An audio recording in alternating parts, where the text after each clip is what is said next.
Gostaria de parabenizar você por ter chegado, por ter concluído o quinto capítulo.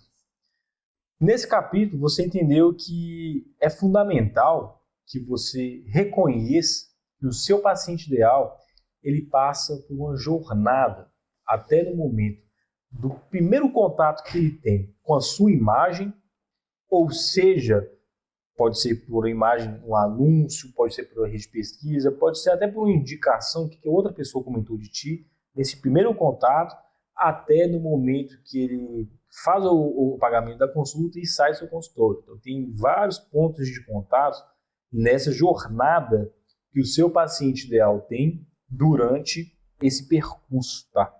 Então, o que a gente tem aqui no primeiro contato? Pela lógica, né, que não, dos pacientes que não chegam por indicação,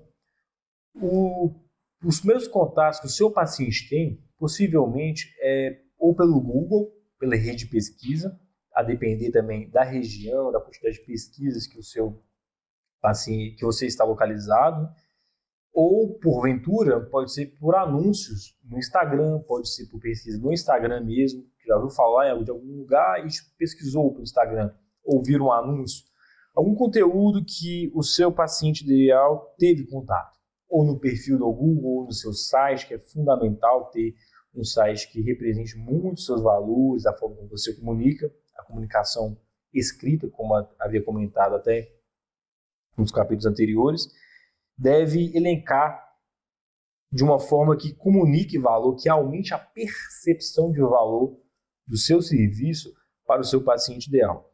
Os pontos de contato, desde os primeiros pontos de contato, quando não são necessariamente por indicação, por muitas vezes, e às vezes por indicação também, mas aquele potencial paciente ele confere as informações digital, por muitas vezes são os mais cruciais. Por quê? Porque são os primeiros. É naquele momento que o seu paciente ideal vai fomentar a ideia. Cara, o que esse médico é? O que esse doutor, o que essa doutora ele está comunicando? Quais são os valores? O que está percebendo ali? Não necessariamente nessa linguagem que eu estou falando, mas no subconsciente dele. Na idealização que ele tem sobre aquele médico, começa nos primeiros pontos de contato. O que a gente tem aqui nesses primeiros pontos de contato? Perfil do Google, redes sociais como Instagram, Facebook, o anúncio em si, o seu site, muitas pessoas ainda pesquisam por site, o seu perfil no Doutoralia. Então tem vários formatos ali que ele pode conferir as informações, certificar quem é aquele doutor. E esses contatos, eles são os primeiros contatos da jornada do paciente ideal. No digital, certifica ali isso, que é a mola propulsora para dar continuidade na jornada. O segundo contato, que é um contato por vezes, né, até muitas vezes, muitos dos nossos clientes que vieram com essa dor, é um ponto de contato quase pecaminoso, por vezes, quando tem um bombardeio no mercado, que é o ponto de contato do atendimento. Né? O atendimento, por vezes, moroso, por vezes muito informal, por vezes formal demais, por vezes genérico, como algumas IAs de atendimento, por vezes robotizado e não é o perfil do seu paciente ideal, por vezes despaira muito da comunicação do que foi feito no digital. Então, vamos embora lá. O seu paciente teve a idealização aqui, foi aumentada, né? Teve a construção de sua percepção de valor nos pontos de contato inicial, e quando ele foi para atendimento, fugiu completamente da realidade. Por vezes, essa lógica ela vai estar passando uma ideia de frustração, inclusive. Vai comunicar, vai trazer a percepção de valor contrária àquela que é desejada pelo doutor ou pelo doutor. Existe uma frustração grande ali do paciente ideal quando ele vai ter o atendimento. É um desperdício quando a aplicação de investimento, que ele teve até uma construção legal aqui, e às vezes ele para aqui, ele para nesse ponto de contato que é do atendimento. E isso tem um vazamento de investimento ali que é aplicado, é frustrante para quem está no negócio, né? No caso, no negócio da saúde, no segmento até por vezes delicado, que traz esse vazamento de desperdício desses pacientes ideais que, se houvesse um atendimento bom, um atendimento de qualidade, um atendimento que é coeso com tudo aquilo que foi passado anteriormente, geraria uma expectativa, uma percepção de valor que daria continuidade nesse ponto-chave.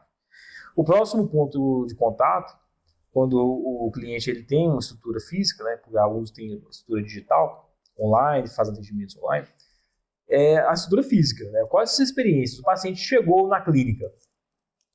Como é que está a disposição do layout da sua clínica? Qual é a arquitetura? Como é que ela comunica? Quais são as experiências? É servido um café? Como é que a recepcionista recepciona o seu paciente ideal? Quais são as experiências que aquele paciente tem nos pontos de contato, dentro desse ponto de contato, dentro da clínica? Tem uma música agradável? Tem, inclusive, para vocês terem uma ideia, há médicos que fazem uma curadoria das músicas, das playlists do Spotify, que eles vão ouvir lá dentro. Até essas experiências sensitivas são importantes para garantir as experiências dentro da estrutura física. Né? No momento que ele senta, espera, há também alguns, obviamente, estou comunicando ali dentro da realidade de alguns médicos, né? Algumas estruturas que o paciente passa primeiro para o psicólogo, para depois para o atendimento, até para ele se sentir mais confortável. Existem das mais diversas estruturas físicas que garantem uma melhor experiência do paciente ideal. Então, tudo isso faz parte da jornada do paciente, até mesmo no momento tão esperado, que é o momento da consulta, no momento que o paciente senta na frente do médico, o médico começa a ouvir o caso, começa a acolher o paciente para depois trazer uma solução. Então, todos esses pontos de contato fazem parte da jornada do paciente e, obviamente, também é importante, até mesmo no momento do pagamento, no momento até anterior, que eu não havia comentado, no momento que o paciente recebe a proposta de valor, que é interessante, tem em PDF, a proposta de valor com o investimento que será feito para a saúde do paciente. No momento pós-consulta, depois do pagamento, como é que a recepcionista, ou até mesmo o doutor, se for o caso, né, lógico que a gente está falando de processos e estruturas distintas de negócio, então como é que é acompanhado esse médico, esse paciente ideal pós-consulta, pós-pagamento, é feito um follow-up, mostra uma intenção ali, uma preocupação em relação à saúde daquele paciente. O médico que faz isso garante que está garantindo todos os pontos de contato que aquele paciente ideal tem, certamente aumenta a percepção de valor do serviço prestado e não tenho dúvidas, né, que é premissa básica de que justifica o aumento do valor da consulta. Porque essa jornada, com todos os pontos de contato muito bem elencados, elas são garantidoras, elas são qualificantes para o aumento da percepção de valor do paciente ideal. São os pontos de contato da jornada do paciente ideal.